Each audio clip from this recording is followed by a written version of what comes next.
Hey everybody, this is going to be part two of this video about Christianity's relevance in sort of the modern era. And in part one, we sort of discussed the history of Christianity, how it kind of started, very briefly. Of course, I'm not delving very deeply, literally just scratching the surface out. Well, literally. Anyway, um, so we basically left off sort of in the feudalistic period.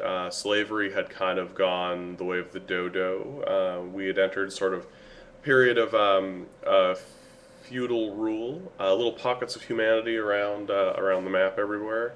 I highly suggest looking into feudalism and how that worked. Be careful when you're looking into serfdom. Serfdom to the kind of casual observer is going to seem a lot like slavery, um, just by the way it's described, but it's very different, and the differences are very apparent. And you'll actually see how feudalism is the system we're still somewhat operating under. Uh, anyway, it's neither here nor there. Really, what matters is we no longer exist in a slavery sort of situation. People are free to go where they please. People are free to do what they choose to do. Um, there are still little institutions around that are kind of suppressing that desire for humanity to kind of grow and become freer and freer. Um, and ironically, those are the ones that kind of prop themselves up to say the opposite. Big corporate interests, I think, are the most guilty of that kind of thing in today's modern world. The difficulty that the Christian sort of faith is encountering here, and I think most faiths are beginning to encounter, is that they're um, they're not willing to put aside the ideals of the past to accept the realities of the future. Um, they're clinging desperately to the idea that uh, to the family unit, for example, as being the head of sort of how everything should work. Uh, and I mean, the hypocrisy is apparent. I mean, we've all seen sort of the priests with the little boy story, and how poorly that has all been handled. And we ask ourselves, well, if you're supposed to be our moral leader, how can you possibly uh, make that claim while having in your ranks that level of hypocrisy? And I mean, there are just general things that completely deny what's going on in the society around, right? The Catholic Church still won't let priests marry. Pretty stupid, right? And it's only been until extraordinarily recently that the Pope has even said um, condoms should be okay, right? And it's not even a full endorsement. It's just literally like, fine, if you put on a condom, you won't go to hell, right? And that's unacceptable because it's absurd. And once religion becomes absurd, then it must be fundamentalist. It's as simple as that. I mean, once the position becomes indefensible, once um, you can't really make an argument. Once the conversation becomes, uh, I have an ideology versus people are dying out there, your ideology looks pretty stupid, right? If it's, I believe this to be true, but this belief must exist on the back of people dying or being hurt or suffering, this ideology is wrong 100% of the time. There is no such thing as a true ideology that hurts people. I know that sounds really ideal and really flowery and really sort of like, oh well, but da da da. But for real, if at a fundamental level your belief system must hurt people, it's not worth pursuing. That's why pure capitalism can't work, um, because at its heart, capitalism requires that people suffer. Uh, the implication is that I succeed and you fail, right? So the world that we live in right now is a world that is sort of rejecting religion very slowly, religious institutions very slowly. I still think there's a very strong religious forward thought going on, that people are still interested in exploring the cosmos and exploring things that are larger than we are, and accepting that there are things that we don't know, accepting that there are things that we can't know. I think that still exists. I don't think that there is a big organization or an organizational backing that's speaking honestly to us about those things.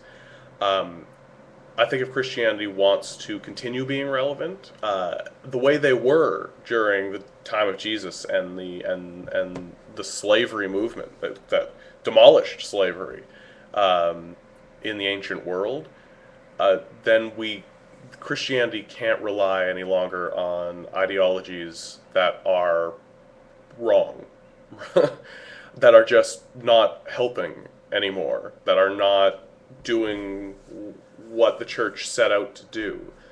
And what the church set out to do is improve people's lives, make people's lives better, make everything just that much better. And the church is failing because the church has become a part of the failing system. Um, the church doesn't speak very loudly about waste. The church doesn't speak very loudly about protecting the environment. The church doesn't speak very loudly uh, about the rights of a homosexual couple to exist together in love. Um, the church really wants to stand by uh, old ideas that are not working. And that's why people are rejecting a lot of the church's thoughts. Of course, there are exceptions. I mean, there are always exceptions to these kinds of things. But the general perception, at the very least, that people have of the church is that it is a dinosaured institution that is existing in the past. And the thing is that it like quite literally is existing in the past. The church is still going forward with it's still riding the coattails of crushing slavery. Frankly, it's still riding the coattails of gaining such an enormous amount of power and trust from its people by doing so, and then becoming a part of the institution to the point where it was indistinguishable from a king, right? Um, and going through the Crusades and all the very dark time for Christianity and all of that, really, the what the church needs to do to stay relevant, 100%, is it needs to accept and admit where it's screwed up, because it has. Let's be pretty plain about that. Um, and then on top of that, it needs to abandon ideologies that people already have abandoned. It needs to accept and embrace ideologies that are only going to help humanity, are only going to make us communicate better with one another. What that means outright is it means no Christian man and no Christian woman can speak out against homosexuality. It's not something that that any religious person, any person who says that their ideology is in line with a religious kind of institution, they can't do it. They can't do it and remain honest to what religion is.